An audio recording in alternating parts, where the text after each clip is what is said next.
Ito pong programa natin ngayong araw ay bahagi ng selebrasyon ng karawan ng ating Pangulong Bongbong Marcos na handog ng Pangulo, serbisyong tapat para sa lahat. Mamamahagi po tayo ng cash assistance mula sa aming Emergency Housing Assistance Program na aabot sa halagang, alam niyo po ba magkano matatanggap niyo po ngayong araw na ito?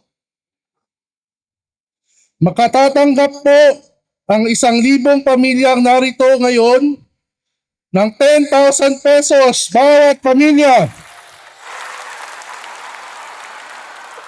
Sa lahat po ng aming mga benepisyaryo, hangad po namin makatulong ito sa inyong unting-unting pagbangon at pagsisimula muli. Kaya parami pa po namin ang aming mga progresibo at sustainable komunidad patungo sa isang bagong Pilipinas.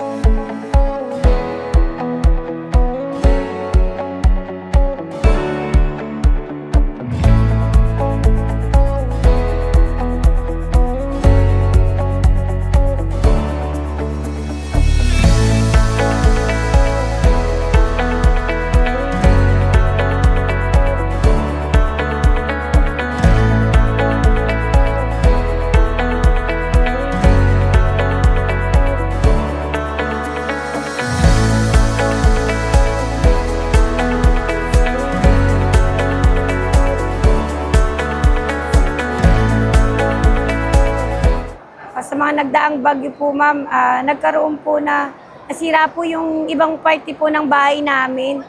Nangyari pa nga po na yung sapa po, kinain po yung lupa. Yung side po ng lupa ng bahay namin. Sa akin pong narinig kanina, ma'am, talagang tuwan-tuwa po ako nung narinig ko na nabanggit po ni Sir yung tungkol po doon sa halaga na ibibigay po sa amin ni Pangulong Ferdinand Marcos po. Masayang-masaya po talaga ako, ma'am. Kasi hindi ko po ina-expect. Siyempre, akala ko po na katulad ng konting halaga lang. Pero sa 10,000 po na ibinigay po niya, marami po talagang magagawa yung halaga na yun. Unang-una po, happy birthday, Pangulong Ferdinand Marcos. Salamat po talaga. Nagpapasalamat po ako sa pinagkaloob niyo po sa pamilya namin. Tapos, nais ko po sana, ang pinaka-wish ko po sa kanya, good health po. Tsaka sana po marami pa po siyang matulungan. Napakalaking tulong, natuwa nga ako kanina in-announce nila na may 10,000 kami matatanggap. Although, kailangan talaga namin yon para sa amin dahil marami kami nasira.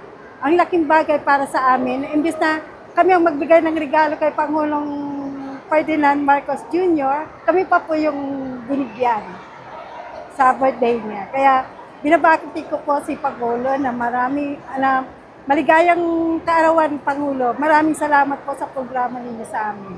Ang laking tulong para sa amin yun. Wala, kumbaga na-was out na lahat ng mga gamit namin. Kaya nag-iisip kami kung paano uumpisahan ng pagpapagawa ng mga kasangkapan namin, pagbili ng ilang gamit. Alam mo, malaking bagay ang pinagkaloob na biyaya sa amin. Kailangan may pambili ako ng mga materyales na iaayos naman, pampalit na nawala. Kaya malaking bagay at maraming salamat sa ating mahal na presidente. Nawa, tuloy-tuloy ang kanyang pagtulong sa amin na mahihirap. Mahal na Pangulo, Ferdinand Bongbong, happy birthday. Noong una pa man, miski ang kanyang tatay na tumakbong presidente, nakasubaybay na kami. Yan ang naniniwala ako sa kilos niya. Totoo ang kanyang gawa. Yan lang. Happy birthday, maligayang kaarawan. God bless you.